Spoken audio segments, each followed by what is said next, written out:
Si tu penses que rien ne va plus, d'un côté, tout à coup, il y a quelque chose qui vient, une lumière qui vient. Effectivement, c'est comme ça. Et j'étais optimiste depuis toujours, quoi.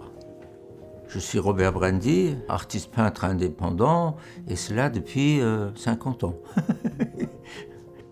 Ça a commencé à un moment donné, je me suis dit, tu fais ça ou rien du tout. Alors j'ai décidé de partir en Provence en 72, à cause de Paul Cézanne, qui était mon père au fait, parce que j'avais envie de retrouver sa lumière, je l'ai retrouvé, sa composition, je l'ai retrouvé.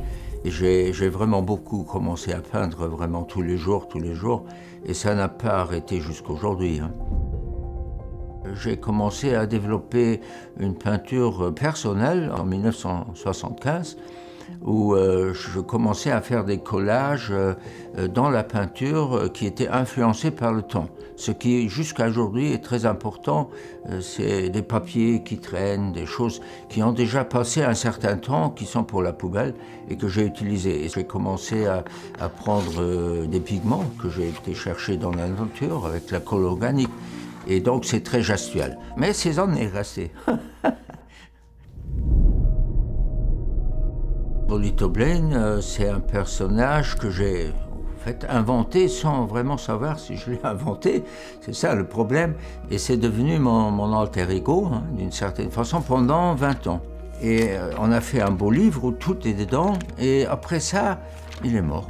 L'histoire Bolito Blaine, c'est terminé, bien que souvent je pense à lui. Hein.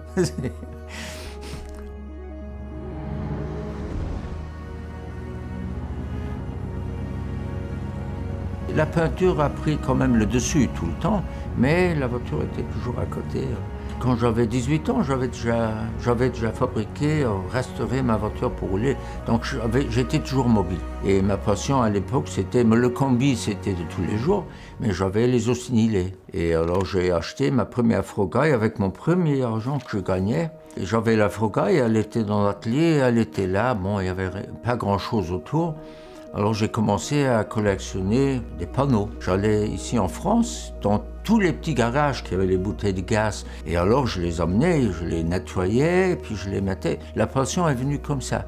Et la passion aussi, elle est venue sur les voitures, les petites voitures. Parce que mon oncle avait un magasin de jouets en gros à Bruxelles. Donc moi j'avais plein de voitures qui avaient une petite où la boîte était cassée. J'avais des tas comme ça, je les donnais à des copains quand on jouait. Donc c'est devenu une décoration, boîte, voiture. Et il y a beaucoup de gens qui me connaissent d'abord pour les voitures. Alors on parle souvent aussi des voitures avant de parler peinture, ça c'est sûr.